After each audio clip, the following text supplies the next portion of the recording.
What's up, everybody? Welcome back to Last Principles. I'm your host, M.A., bringing you another episode of Cult Conversations.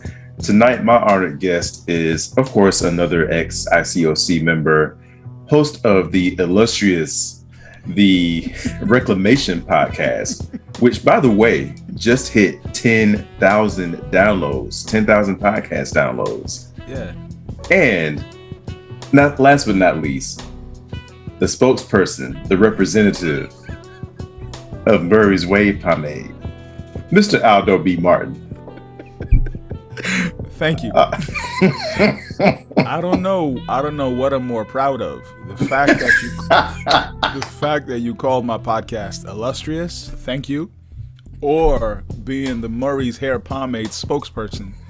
I don't know which one is the greater honor, you know? I don't know. Ladies and gentlemen and everyone in between at home, y'all be the judge. Listen, man, speaking of Murray's Hair Pomade, right? Mm-hmm. As you know, that's my profile picture on all my social media. But my youngest son, in March, my mom took him on a trip to DC. They visited the African American Museum, right? Wow. So while he was there, he's looking at the exhibits, and then he comes back and he says, "Dad, look at this." And it was an exhibit of Murray's Hair Pomade in the African American Museum. No. And I said, "Brother, we made it." We made it. Yes. He was like, "Dad, did you know about this?" I said, "Oh, I knew about this. This is history, man. Come on." So, shout out to Murray's. That is beautiful. Oh my goodness. It is. Wow. It is. Wow. It is. There's a part of me that wants to pause for a second and like just dive into the importance of Murray's, but we don't have time. Right. We don't. I would love to, but we don't. So everyone at home, just if you got some spare time, just Google Murray's Wave Pomade. Or Google the importance of Murray's yes Hair Pomade. Wonder what you'll find. Or if you couldn't find Murray's, there was Sport and Waves. There was Sport and Waves. I went back and forth. Don't forget Dax, or was it Jax? I think it was Dax. I do think it was Dax. Yeah, DAX. Sport and Waves was a good one too, though. Yes. Never forget. Right. Never forget. So let's switch from Aldo and his waves to Aldo and this shared experience that we have, being a part of the ICOC. So let's backtrack, not to the ICOC itself, but before that, because I think just for everybody who's been a part of it and gets caught up in it or gets recruited into it, because again, like we always say, nobody purposely joins these things. Nobody purposely joins a cult. Nobody purposely says, "Hey, I'm going to go join this thing today." We get recruited. We kind of stumble upon it. And I think what was going on in our lives prior to joining is very important to the process. So Aldo, if you can just fill us in on what was going on in your life leading up to you joining the ICOC. I want to go to the year 1995. Good year. And a great year. And I want to go to the age of 18. That's what I was. Gotcha. And I also want to go to a term that's been used a lot lately and not used enough back in the day. And that would be depression. Yes. And not realizing that I was a depressed youth for most of my life. Up to that point. Did not know it. Right?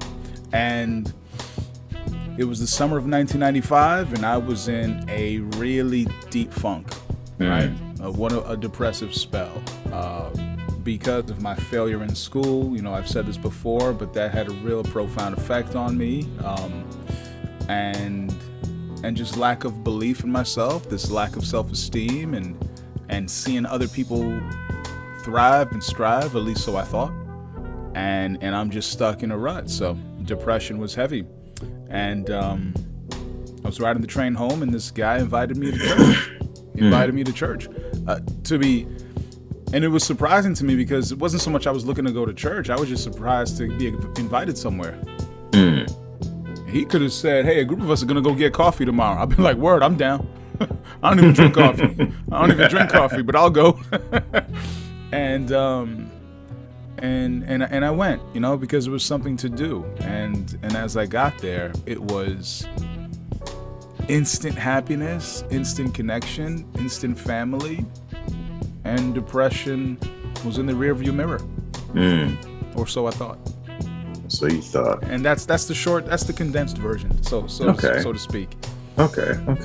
Yeah. You know, when you mentioned that, you know, he invited you out, and you know, you're just looking to be a part of anything, and then you get there, then there's I forget that my memory shot today. I forget the exact words you used, but what it reminded me of was, and this is a term I didn't know about until after I left, the term love bombing. Oh yeah. And that's part of how they got a lot of people like that. You know, you get in and it's just, you know, it wasn't for me. It wasn't the love bombing yet. It wasn't the love bombing yet, because I was still one of these people that, you know, my guard was up in most of the things that I did. What it was for me was seeing this sea of people. It was at a Central Park service. So it's different from being in an auditorium. Like, you could just sit in the back and see. Oh, so this was outside. This is it. Yeah, this is outside. Oh. This is outside in Central Park. About 1,000 people.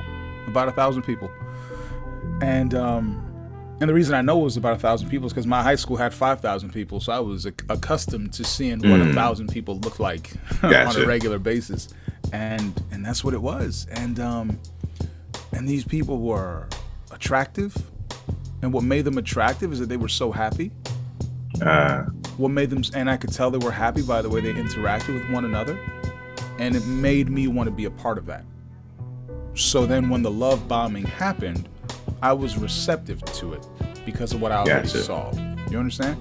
Like, if I didn't see that scene of humanity and positivity, I don't think I would have been receptive to the love bombing. So gotcha. So yeah, so that it was key. Seeing that was I still remember it vividly today, like as if it was yesterday. So the love bombing would have been a red flag had you not already experienced. I think so. Okay. I think so. Gotcha. I think so, because that's how I am today, nowadays. But then again, I don't know if that's a reflex of being in the church. I don't know. Yeah. It could be, but that's what got me, bro. That's what got me, seeing those people and wanting to be a part of that. Gotcha. It was like watching a different world. You know? I want to be. I want to be in that college. I want to go. Right. Man, oh my goodness. That experience. That's another thing I would love to sit there and park on, but that way, you know how me and you do. We for those of y'all that don't know, I mean, of course y'all don't know, because y'all ain't tapping in on our phone conversations, but we can tangent all day. Me and Aldo. Day. Yes, all freaking day. But so when you got there to Central Park and you saw that big sea of people, and you saw them attractive, and also attractive because they were happy and all of that. Yeah. I've seen visitors. Damn. I say visitors, like I caught myself. I was like, why am I saying visitors as if I'm still there? I mean, it's so freaking ingrained in us, right? But it helps to tell the story, though. Yeah. It helps to tell where you were at the time. True.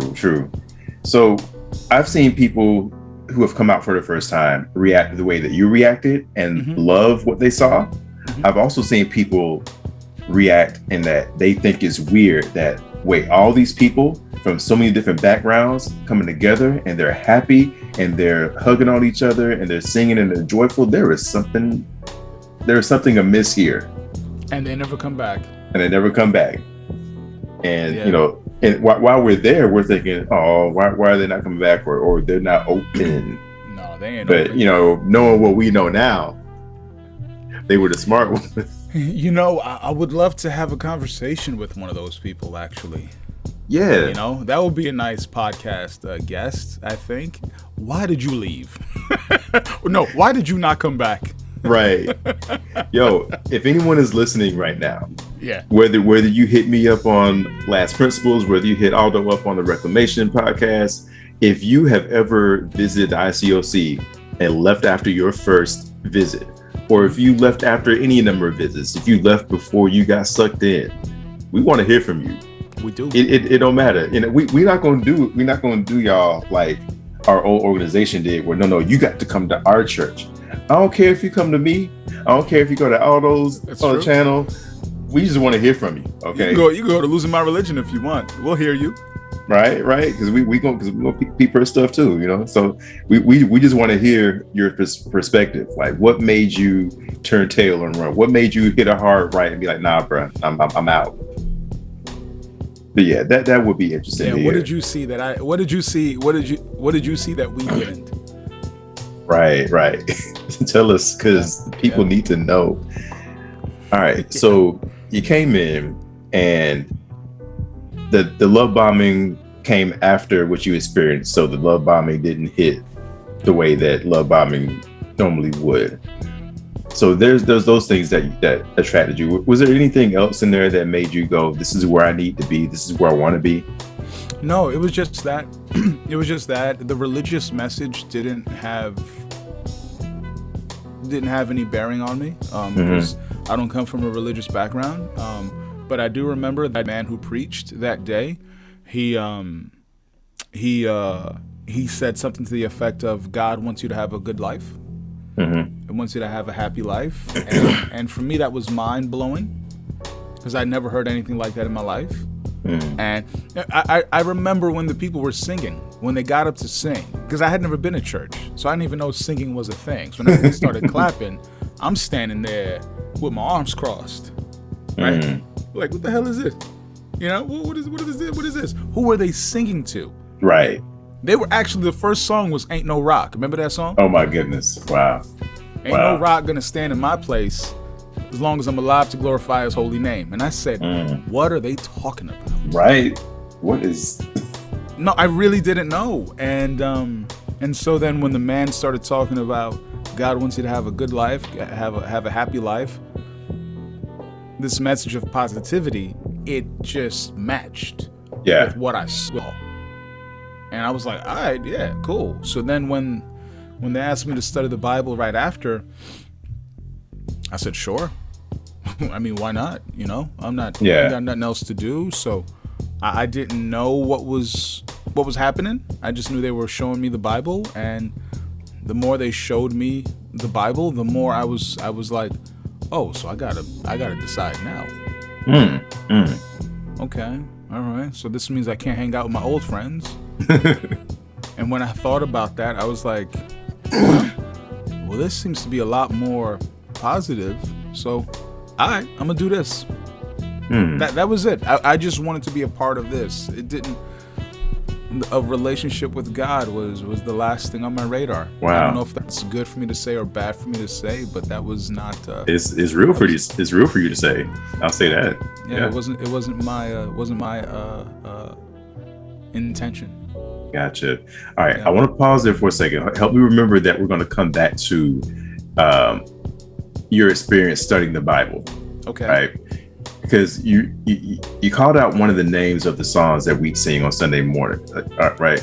Now, for those of y'all that don't know, me and Aldo have never met in person other than talking on the phone, being in the XICOC group on Facebook. And also, this is our second time doing this interview. My computer unfortunately died after we recorded it the first time. Y'all missed a classic. Yeah, it definitely was a classic. You can't recreate it. I was just like, you know what? I'm not even going to try to remember what I asked him. I'm just going to just what's talk. The word? Yeah, just talk. What's the word for it? Actively listen. Okay. For those of y'all who want to actually have good conversations, who want to get good at interviewing. I'm not saying I'm the best interviewer in the world, but that's what I do. I actively listen. So I don't want to sound like I'm just hitting you with a list of questions. I want this thing to actually be a conversation. Yeah. Anyway, but yeah. So where was I even going with that? Anyway, the songs. You said the songs. Yeah, the songs. So those of y'all that don't know, again, we haven't met in person. We didn't hang out before or after until now. And we were in different cities. I was in Tallahassee and then Atlanta. He was in New York. and our times barely overlapped. Like you left in 2004? Yep. And I joined in 2000. Okay. So we only had about 4 years of overlap. Mm-hmm. Despite that, you guys saw that, or you guys heard that as soon as he said the name of the song, he said the lyrics, I knew exactly what he was talking about. Yeah. So there's a songbook called Songs of the Kingdom. Ooh.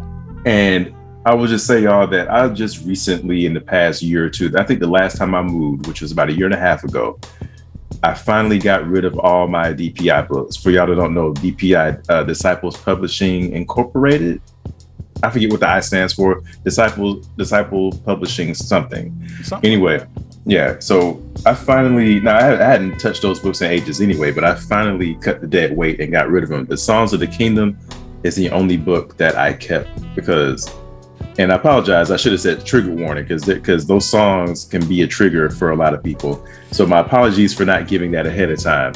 I happen to still like a lot of them. Yeah. So that's why that's the only book I still have. I bring this up to say, although, do you have any favorite Kingdom songs, or do you have any Kingdom songs that you love to hate? And with either case, why? The one I love to hate is the one where they sang it in some sort of South African dialect. Hold up. Sini Kuna Wana Musiesi Busa, whatever it was. Oh yes. There we go. Yeah, that. I hated that because everyone would act a fool during it. Oh. Everyone would walk and do this. You got to be out of yourself, bro. You gotta be out of yourself, bro. We gotta do the part. Oh, you gotta be like a lion now. You gotta do the walk. And I'm like, I'm not walking. And all these cheesy ass dance moves, man. Like, come on, B. And if you didn't do it the way everybody else did it, you were struggling. Mm-hmm. You weren't out of yourself. You wasn't giving. You were being selfish. So I hated that one. But one of my favorites would probably be Coming Up, Lord. I'm coming up, Lord. I'm coming up soon. Done, whatever. I'm not even going to try to sing. So don't even try it. I know what you're trying to do right now, and I'm not going to do it. No, but I'm going to give you a bit of a throwback right here. That Songs of the Kingdom. You talking about the purplish one? I don't think I've had a purplish one. Mine was kind of burgundy, reddish, brown, maybe. Okay, something like that. That was the new one. Okay. So when I came in '95, we had one that was like a binder. It was like a small binder. So that was it. So when they came out with that new one in 2000, it was like, ooh. You better get yourself this new songbook and stop playing games. Right, dude. I wrote my name, my full name, inside the front cover in calligraphy. So that nobody would take it? Yeah, because check it out. Because I've had my songbook stolen before. Yeah. You know, you let somebody borrow it and they keep it for so long that it becomes theirs, or somebody just snatches it up. Yeah. So my goal with that was, unless you plan on damaging your songbook, damaging the songbook to where there's no cover, there's no way you can take this songbook without knowing that it ain't yours. Because one, your name ain't Myron Marquise Abernathy. No. Two, you don't know how to write calligraphy. I bet you don't. So I'm very rarely in my petty, but that was a little bit of my petty coming out. I'm like, look, y'all ain't taking this song. Do you still have it? Yeah. So it worked. So the method worked. Yes, it worked. Okay. It worked. All right, good. Ends justify the means. It's all good. No harm, indeed, no foul. Indeed. Now, my favorites ended up being ones that, so I actually did sing on the song group for a while. Up until from about... Oh, you was one of the dudes on stage? I wasn't... Very rarely did I lead songs because I don't like the center of attention. And I don't like the responsibility of leading something. So I did lead a few, but always reluctantly. Okay. But I was, one of the side singers, part singers, whatever they want to call them. But that's what I'm saying, though. You was on the stage on the left or the right. Right. Okay. And I tended to love songs that let me indulge in my bass. because I was so used to, because I sang in the choir when I was in Baptist church. Can I guess which ones? Yeah, go ahead. That would allow you to indulge in your bass? Yeah. Wade in the water? You know what? I liked that one, but it wasn't one of my favorites. So what were your favorite songs? You said it was the ones that allowed you to go baritone. Yeah, because I was so used to, because I sang in a choir in Baptist church before, and we had tenor, but like nothing super low. I wasn't even aware of that low range before. And then we had a choir, the Atlanta church before the letter hit. There was a choir that they had that they called Deeper Shade of Soul, and we would sing at anytime there was a big, what they call a Congo service, which is short for congregational. You know how we loved our acronyms and nicknames for stuff, you know, just nicknames for no good reason anyway. I'm like, Congo, what, we in the jungle? What you talking about?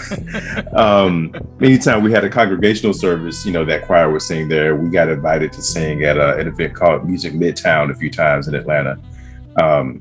So whenever we would sing with that, they never gave us any bass parts. So if you were a male, you had to be able to sing at least in tenor and maybe a little bit higher. It really stretched our range. No, so I did grow out of that. I did grow in my vocal range, but anytime I got to sing low, I was like, yes. So there was this song, God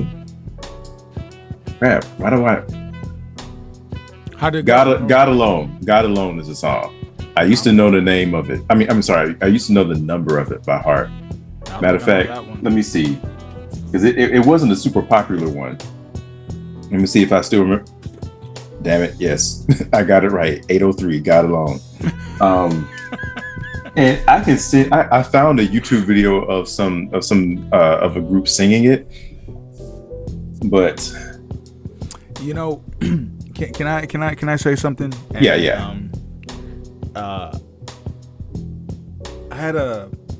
I've never been into gospel music. I've never been into church songs, and I enjoyed, one of the things I enjoyed about church was the singing.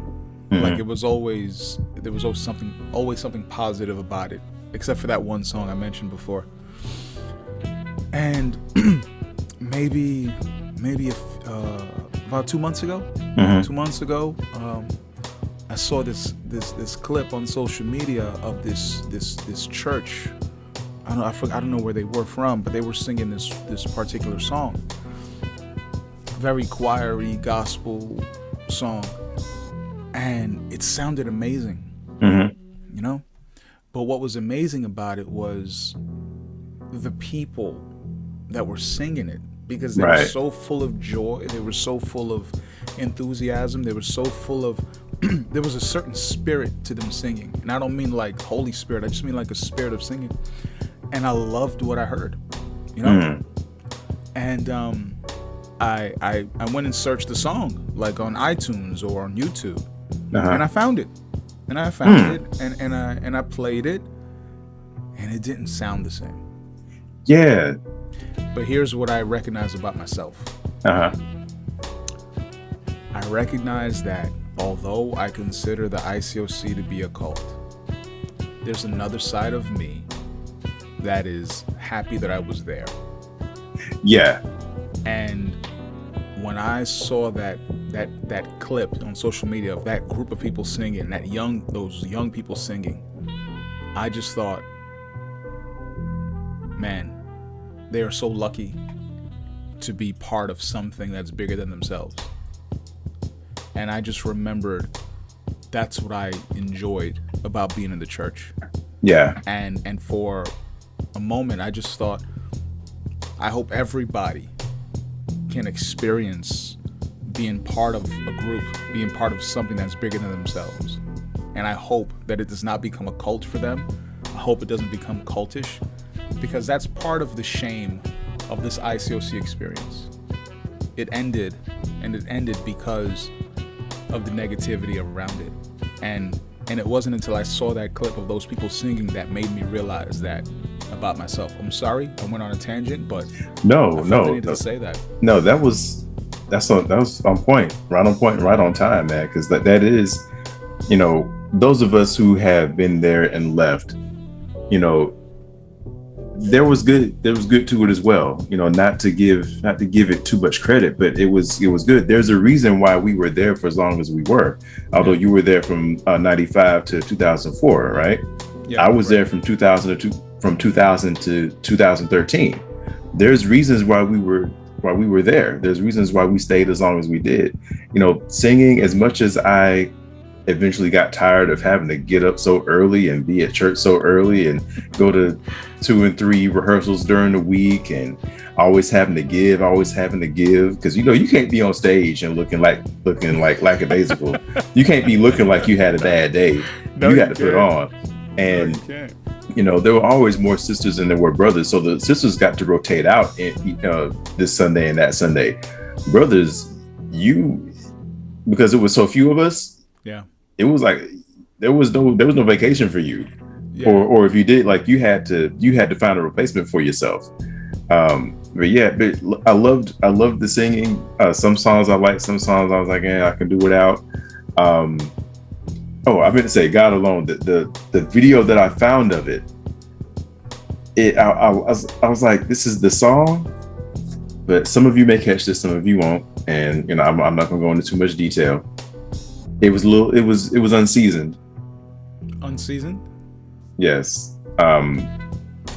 Flavorless, if I can say that. And that's all I'll say. That's all I will say. And I was like, I really couldn't just get into my favorite song just because it didn't have the feel that we brought to it when we sang it, Anyway, but that again, the singing, the songs, like especially the specific songs that we sang. Yeah. I don't know if not every ministry went outside of the ICOC and sang other songs. We did, but I know that was not always a thing. But I know those particular songs, the Kingdom songs, can be a source of joy and nostalgia, but they can also be a source of pain, a sourse of a trigger. Yes, a trigger. Yeah. So we'll push pause on the song talk there, but I was just like, I hadn't talked to anybody about that, so I was just like, let me see how he's feeling about that. That might be an episode, man. Just what? Yeah, just the songs by themselves, because again, we could park on that for longer than we already had, but we'll pull out the driveway and keep going. So back to your experience, studying the Bible. How was that for you? Hit some high points and some low points, and some flags if there were any. Okay, so I was a senior in high school, and I got invited by people in the singles and married ministry. Mm-hmm. So I was doing the word study. The cross and the word study. Cross, word, and discipleship, actually, with these people from the singles ministry and the marrieds ministry while I was a high school student. And it was I just couldn't wait for the studies to be over. Yeah. I just wanted to hang out. Like I just did it as a formality, but right. But I did pay attention, I did listen, and everything was just so foreign to me. Mm-hmm. But the way I understood it was, and I'm not saying this is good or bad, I'm just saying it as a matter of fact, the way I understood it was, I was learning the rules. Mm. There's some people I've spoken with who felt like they felt sneak attacked by the studies. They didn't realize that. I didn't feel that way. I thought they were giving me the rules to the game. Like, if you want to be part of this group, this is what you got to do.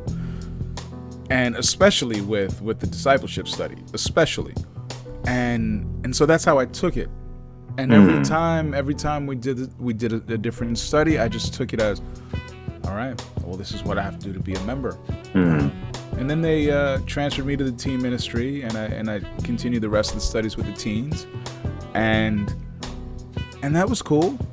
That was cool because the people around my age range, right? Like I was one of the older teens, of course, but the teen workers were just a few years older than me. So it was like I was right in the middle.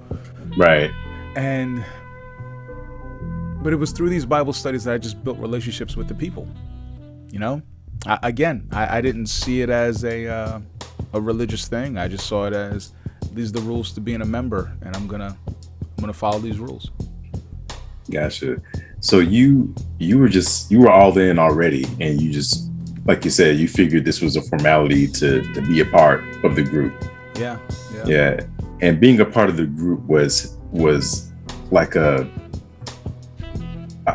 would it be correct in saying that you felt like maybe this was a cure for what you didn't know at the time to be depression? It was a cure. It was a life raft. It was an escape. Yeah. It was all the positivity, love, and attention that I've been craving without knowing that I've been craving that I've been missing. And it was all in there. And it was because of that I went through with the studies. If these people were cold and distant and not fun to be around, I wouldn't do these Bible studies. Yeah. Like for what? What am I doing this for? But it was those relationships, man, that drew me in and kept me in the entire time. Gotcha. Yeah. So what we think to be a cure at the moment, we find out eventually it's ended up being more of a Band-Aid for the depression. Yeah. And that Band-Aid eventually, would you say it got ripped off or slowly peeled off? I think slowly peeled off. Slowly peeled off. Yeah, that's a good way to say it. Slowly peeled off. So describe that peeling off process, because I don't want to get ahead of myself here, because I do think this is something very important in general, because like you said, depression and mental health was not a big thing back then. It wasn't something that people really took seriously, and now even if we don't take it, maybe we don't take it as seriously as we should, but at least we know it's a big thing now.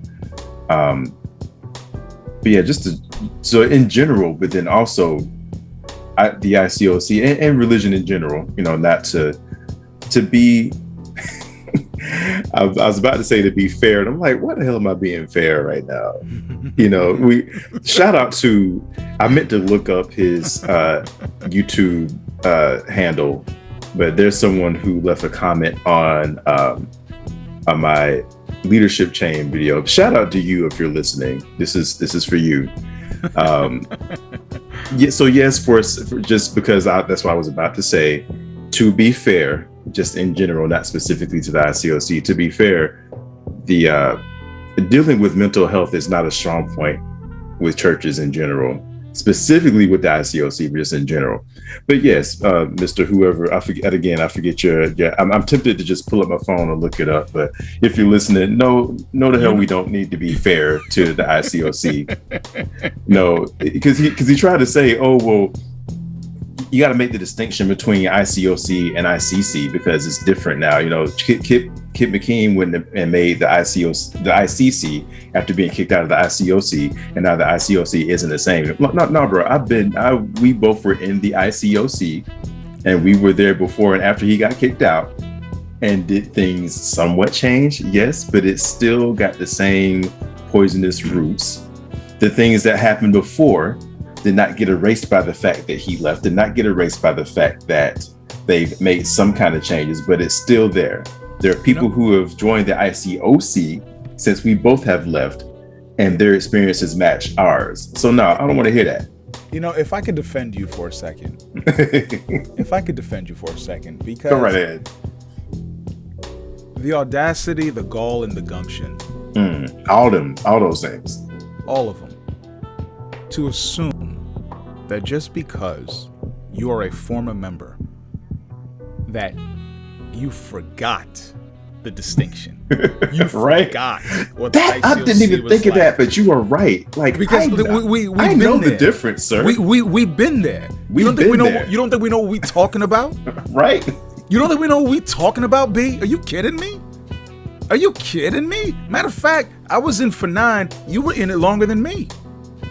Yeah. Right. And You think Myron doesn't know what he's talking about just because he's a former member? Man. You know what? My advice to that is get over yourself. You're taking yourself way too serious. But yeah, we digress. We digressed. Yeah. So, but yeah, and again, let me backtrack. So what even brought the whole thought of being fair? Again, we're talking about mental health, depression. Yeah. It is yes, the ICOC has its own brand of not dealing with that properly, but in general, religion, churches do not deal with that very well, and that needs to be fixed. Yeah. So for you, things started to unravel with your depression, and again, you didn't know it was depression. Nobody really knew it was depression back then, but it was the thing. But it was not handled well for you. No, what was that like? It wasn't handled well. If to borrow a term from one of the movies from the 80s, a science fiction movie from the 80s, The Never-Ending Story. Yes, I meant. Ooh, thank you, because I meant to. This is a repeat from the first interview. It is. Okay. Yeah, I did want to circle back to that. So thank you for yes. Because in The Never-Ending Story, there is something that is destroying the world around them, and it was called the nothing. Yeah. And that's what depression is like, because you can't hear it, you can't smell it, you can't touch it. It's not tangible. And I'm speaking to the audience out there who may live with depression. If you live with depression, man, shout out to you, because you know what it's like, man. Every day is different, and some of the days are the same. And it's just day to day. So anyway, the reason I bring that up is because back then I didn't know what it was. We'll just call it the nothing. Yeah. And wow. And I thought that for my first few months of being a disciple, the sadness was not there.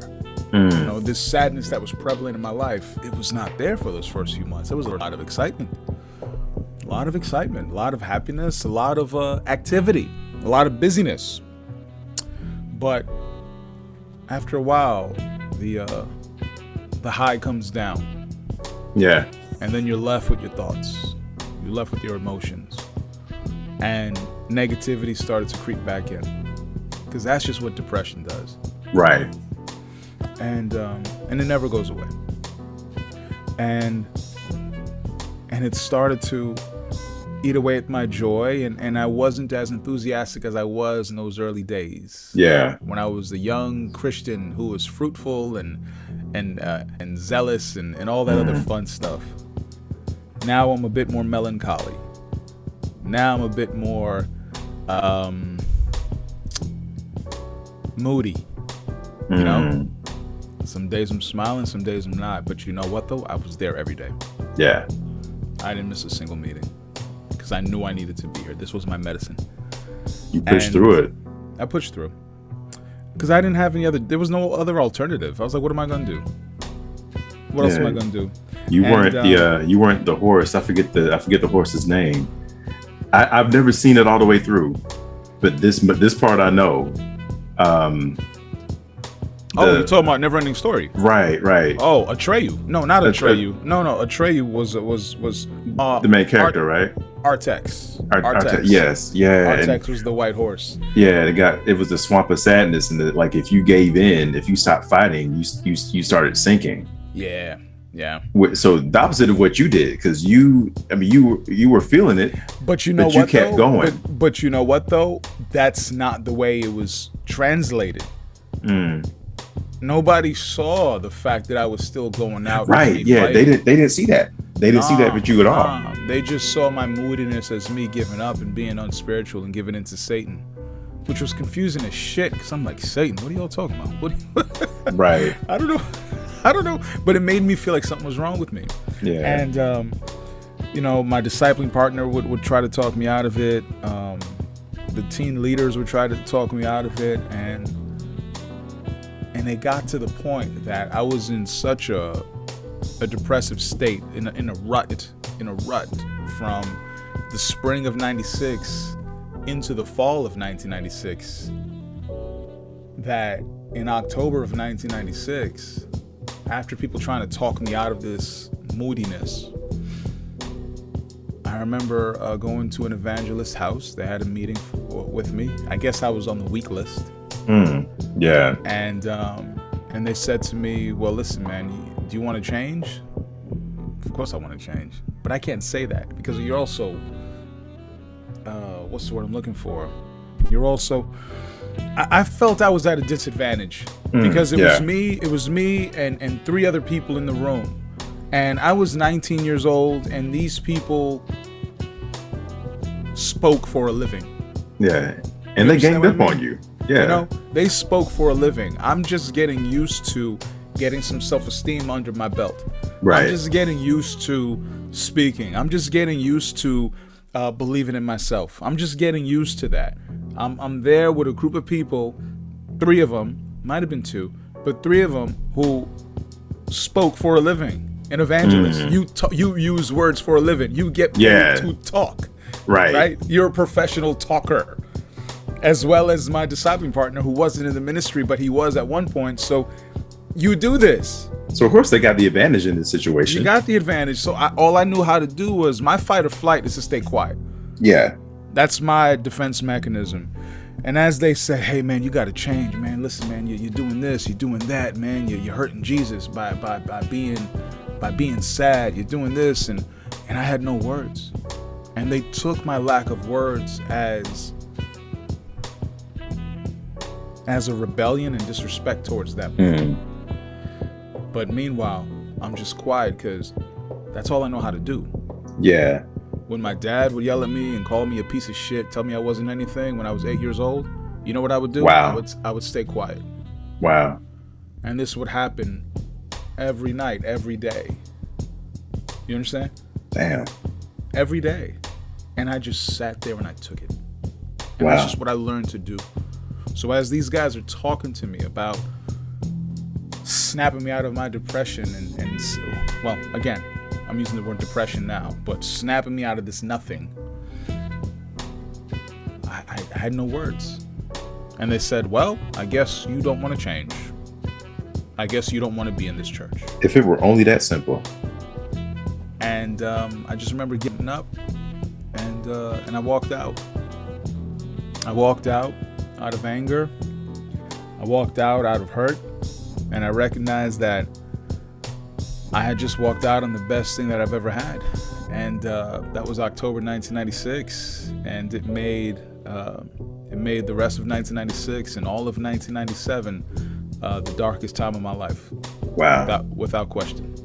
Wow. Damn. Yo, like I've heard, because you've told me this story and I've heard you share it before as well. And that just saddens and infuriates me that they did that. Because one, the fact that, and again, you know, mental health isn't on people's radar back then as much as it is now. So there's a part of me that wants to give a little grace in general, but specifically to the people in the room, like what I heard from that story just now was for them, yo, Aldo's in these moods, he's in this funk, it's making us uncomfortable, it's making the people around him uncomfortable. Yeah. We don't know how to deal with it, and he's not performing, he's not putting up numbers, so we're gonna put this on him, he gotta go.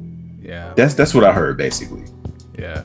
And because it really was, and this is probably going to be another video somewhere down the road, the fact that, you know, the organization is a lot like a I forget what the three word, multi-level marketing, MLM. Yeah, and all they care about is the numbers. They just care about whether you're performing or not. Yeah. Whether you're bringing people out to church or not, whether you're studying the Bible, whether you're being fruitful, or rather indoctrinating people. That's all they care about. So if you're not doing that, whatever is keeping you from doing that, you know, they don't care what the reason is, and it's equating to sin to them. That's all they know how to diagnose it as. They don't know how to diagnose it as depression. No. They don't know how to diagnose it as mental illness, lack of mental health. They know how to diagnose it as sin, which it really isn't. Yeah, and There's got to be some kind of sin in your life if this is happening. But I didn't really recount that story or understand that story until I started working on the podcast. Because for years, what I told myself and what I told other people was that I fell away. That's what I tell people. Because I got restored eventually. A year and a half later, I got restored. And why'd you leave? And I said, man, because I was into sin. Meanwhile, I wasn't. Right, you weren't. Oh no. Let me just say that I didn't go out. When I went back into the world, quote unquote, I wasn't going back into doing the things that you might think that I'm doing. No, that wasn't it. But and of course, that's the proper answer for them. That would have been the only acceptable answer. That's the only logical conclusion to them, right? Yeah. But so I went with the story though. I just told people, I fell into sin. I was prideful. I wanted to do my own thing, and I'm happy to be back. So that was a story that I had to say in order to be back. Exactly. So it wasn't until working on the podcast in 2021 that I reflected back on that story, and I was like, wait a second, I didn't fall away.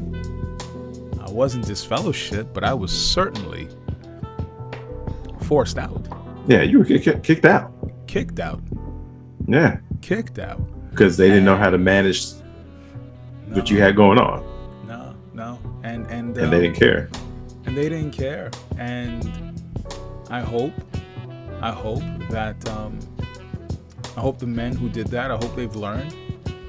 I hope they've treated people differently.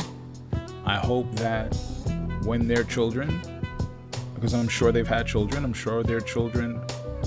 I hope when their children have demonstrated those tendencies, I hope that they've showed a lot of mercy and grace towards their children. Yeah. And I hope they learned something from that. And I hope nobody has to experience that. Same. It sucks. Yeah, to say the least. Yeah. So you got restored. Yeah. And it sounds to me like you knew how to play the game. Like you said, you gave the answer that you gave the acceptable answers because you knew nothing else would have worked. You wouldn't be able to be back as you actually said the truth or told your truth, told the truth. So you came back. Yeah. And now I feel like I know the answer to this question, but for everybody listening, what was your motivation for coming back and staying? Even because I say this because if you knew the game, if you knew how to play the game, like you knew something wasn't right, but you still want it back in. I missed my friends. Yeah. I missed being part of the community. I missed being part of this family. I missed the positivity. I missed the energy. I missed all of those things. And if somebody's listening who says, oh, well, he wasn't focused on God, that's his fault. Fine. I'll take it. Whatever. Yeah. You can call me whatever you want, but I'm letting you know right now that I was there for what I was getting out of the church, and I'm not the only one. I know I'm not the only one. People can make up some other answers if they want and say, nah, man, it's not about the people. I'm sorry. It is about the people. Yeah. It's always about the people. And so that's what I missed.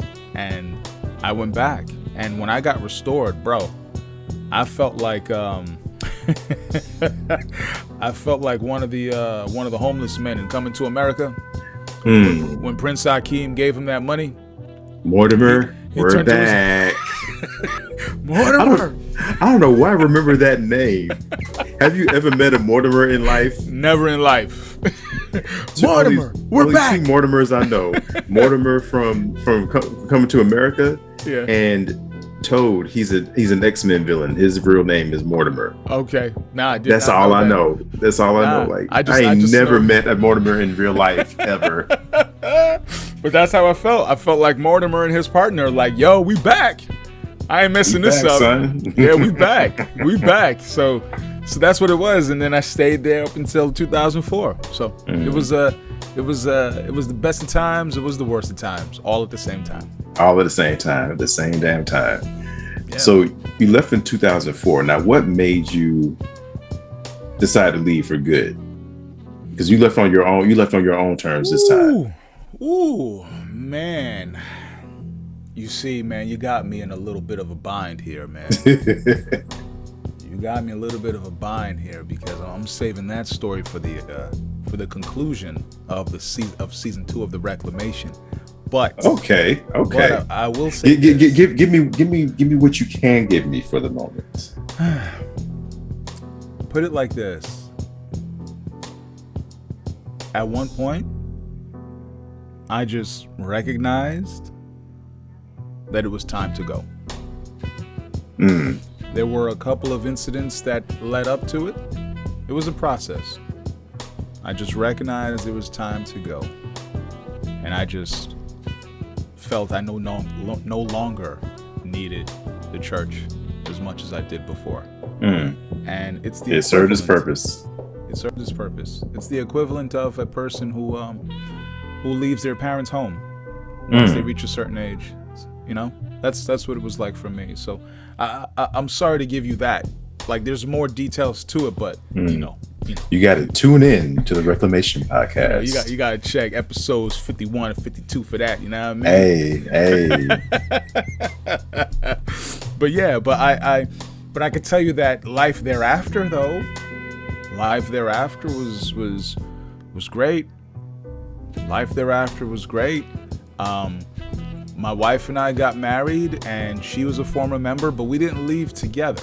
We didn't leave together. She left on her own. I left on my own, and then we reconnected. And the funny thing about that is that, and this is Elena from 3B, if you listen to the podcast, that's what I'm talking about. Spoiler alert if you're only just beginning the Reclamation. Whoops. Sorry. Plot twist. But I liked her from the beginning. As soon as I saw her. Wanted to marry her. I knew that. She's your... I wanted to hit it higher than that, but I wasn't sure I was going to hit it right. I was like, let me not get too ambitious right there. No, I knew right away, but and some people say, well, why didn't you guys date right away? Because I have permission, B. Ooh. I have the green light. You know what it is. Yeah, that's another thing we ain't got time for. Peep my last video, and that'll tell you everything. The green light thing. That's ridiculous, but yes. You know, you should write a comic book, man, and call it the Green Lantern, but not really. You know, spell lantern a different way. And you be the superhero that gives permission to people to go steady. You know what I'm saying? Damn. Like, oh my God, I like her. Where's the Green Lantern? Here I am. Da-da-da-da. Wow. You can go steady. Oh, thanks, Green Lantern. So you just so horrible. You're right, but you're horrible. At the same time. I almost feel like when we interviewed you on our program, we should have named one of your episodes At the Same Time. At the same damn time. Just that, but anyway. Why are you joking? I actually have a Green Lantern costume in my closet because those of y'all that don't know, one of my hobbies is cosplay, and I was like, you know what? I'm a Marvel guy mostly. But I'm like, I need at least one DC cosplay in my arsenal. And I chose Green Lantern. Green Lantern over Batman or Superman? Yeah, I'm a very anti-cliche person. Like if everybody named Mama's going in this direction, I'm gonna go in that direction. Okay, got it. So I was just like, John Stewart's Green Lantern to be exact. I went with the black one. So yeah. I almost did Deadshot, but I was like, that would have been a little bit more expensive and time consuming than I had time and energy for. So yeah. Understood. But yeah, so Aldo, what message do you want to give to anybody listening, whether they're former members trying to like make sense of things, people who are currently members and trying to get out, people who are current members and are still all up in the Kool-Aid, or I'm sorry, current members who have still been chugging the Kool-Aid, people who have never been involved and you want to warn them, what would you say? There's a bunch of things to say, so I'm going to try to keep it simple. Oddly enough, to the people that are in the church, I'm not going to tell you to leave the church. I'm not into that. I'm not into telling people what they need to do or should do. If being in the church for them works, then it works, right? And if there's somebody who's in the church and something is off,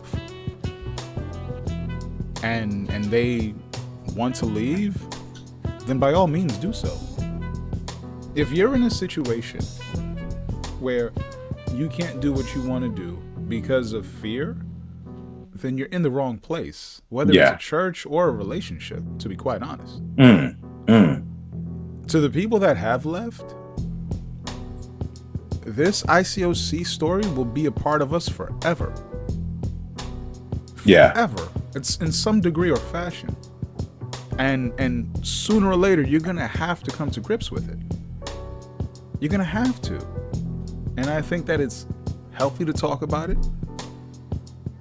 Even if you don't talk about it, I think it's healthy to recognize it. Right. I think it's healthy to self-reflect often. I think it's healthy to look at the negative and positive sides of what have happened, tell the whole story. I think that's necessary, because sometimes some of us come away from these things where we only see one side of it. You know? Yeah. We only see one side of it, and I don't think that really allows us to have a healthy and balanced view of it. You know? I don't know if I've made sense in what I just said. You made all the sense, sir. All the sense. But yeah, it's take your time. Take your time and do what is best for yourself. And yeah.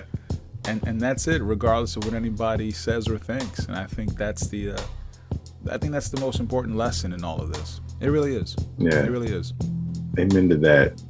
Aldo, before we wrap up here, yeah, plug yourself. Shamelessly plug yourself. Actually, there should be no shame in plugging yourself. I think we all got to get that out of our vocabulary. Just plain plug yourself. Where can people find you? Well, you can find me on Twitter, Instagram, or Facebook at Aldo B Martin.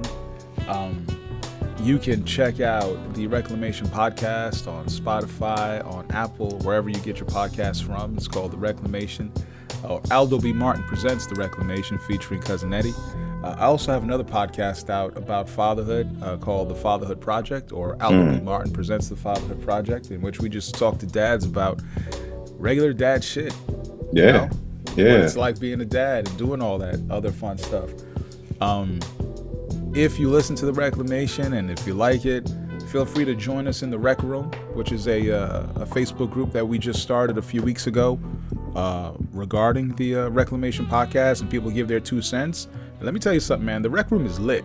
It is lit. Yes. I don't care what nobody says. The Rec Room is so lit. Lit AF. As the youngins would say. As the young kids would say, where people are just, giving their comments and talking about different guests that have come on and bringing up different vantage points or different points that they picked up on. It's a nice little community, man, and I'm happy to be a part of it. So my shameless plug is that I just enjoy talking to people about this topic. I think it's important to talk about it, and I think it's important to help each other along the way. Indeed. Same here, man. Yeah, y'all at home, we are just trying to just tell our story, because we know how we felt. We know that we felt not that we were the only ones, but you feel a little isolated with this. You feel the shame involved, because you're like, dang, I got it. Can I admit that I was in a cult? Can I call it that? Yeah. Do I feel comfortable calling it that? We know we wrestle with that. We know the story with that. Not everybody feels comfortable. I'm changing my views on it as we speak. That's probably a video coming up soon. Y'all be on the lookout for that. Plugging that right there. But yeah, we're here because people need to hear it. People need to have their experiences and stories validated. They're so used to people who were in the organization, and not everybody in the organization does it.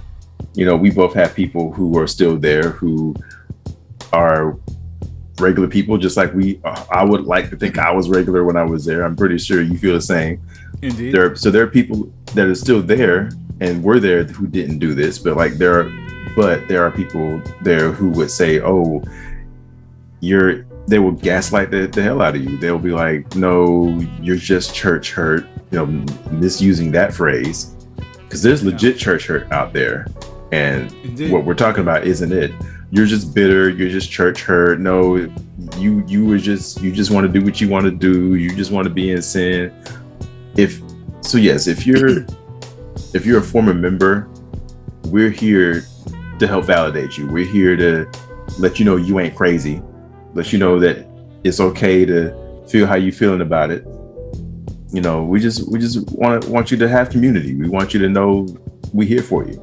And it's okay to laugh at this. Yes. Because I laugh at it a lot. Yeah, same. A lot. Maybe it's to keep from crying. I don't know. Some of that, some of it really is straight up hilarious. It's just hilarious. It's a little bit of both. A little bit of both. It's a little bit of both, man. It really is. It's like, yo, listen, we gotta laugh at this shit. Yeah, bruh, you can't make it up. Let me tell you. Let me tell you what happened, man. Man, listen. Pull up a chair. Pull up a seat. Right. Pull up a chair, pop some popcorn, grab a drink. All of the above, man. Yes, adult drink, non-adult drink, whatever. Maybe you're having an adult drink for the first time because your particular ministry was frowning upon it. Just don't drink Kool-Aid. Like that's not, like that's just not appropriate. It's just not appropriate. If we're gonna. Crazy thing is, I actually haven't drunk Kool-Aid since I left. Not because of anything cultish, but because my wife all but forbade it. Oh man, she's like no Kool-Aid in the house. I'm like I got to, just so I can at least keep my Kool-Aid making skills. Cause like I can't make a pitcher of Kool-Aid and have somebody drinking and be like, bro, what is this? Word. Yo, nothing was worse back in the day than a bad pitcher of Kool-Aid. Oh my goodness. Yes. Like who authorized you to make this? Who authorized you? You ever had somebody make a big pitcher, like a big pitcher, but they only put one pack in there? I'm like, no. If you're making it big, you got to double up. You got to do two. What are you doing? What is you doing? What is you doing? That's right. Yes. What is you doing? What is you doing for emphasis? Because we're talking about Kool-Aid here, okay? We just crossed over cultural references when it comes to Kool-Aid. We went from mass deaths to just country lack of taste. Yes. Lack of taste. Like come right. on now. Yes. Come on now. Sorry for y'all who aren't catching that. My apologies. Well, for those of y'all that do catch that, you're probably catching your breath from laughing right now. I hope so. Yes, I hope so. But yeah, Aldo, beautiful time as always with you, my man. Oh, man, and again, always. it will not be the last time. Always, at all, man. Nah, always. Good times, man. Always a good time. Ooh.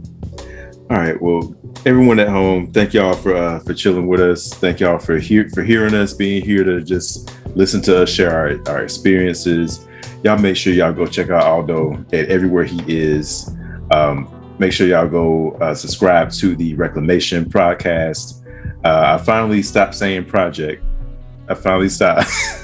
Well done, sir. I don't know why that rolls off so easily, but it's not the right thing. You say with such conviction that it's like, I'm not even, if I was present when you said that, I wouldn't even interrupt you. I would just be like, hey, you know what? That's what that is. Maybe we should change it to the Reclamation Project. Maybe we should. Maybe he's right. Maybe I've been saying it wrong the whole time. Because we're all a work in progress, aren't we? Yeah. So it still fits. But yes, follow Aldo at the Reclamation Podcast. Again, congratulations on 10,000 podcast downloads. Yo, word up, man. Shout out to the listeners. Shout out to all of them. Word up, man. Shout out to the listeners. Shout out to Cousin Eddie. Shout out to Lennon from 3B. Shout out to everybody who's been on there. Everybody. Shout out to yourself, man, including yourself, man. Hey. Listen, if in case you don't know, you can catch your man MA on an episode of the Reclamation, man. If I'm not mistaken, the lights is too dark, man. I can't even see what number it is. I got it written on my whiteboard. I was trying to sound professional, but it's not even gonna happen. It's not even number 40 something. I'm late in season 2. How about that, y'all? Somewhere towards the end of season 2 is where I'm at. That works too. Cool. All right, my brother. Yeah, cool. Well, thank y'all. Thank you. Thank everyone for listening. I will catch y'all at the next video. Peace.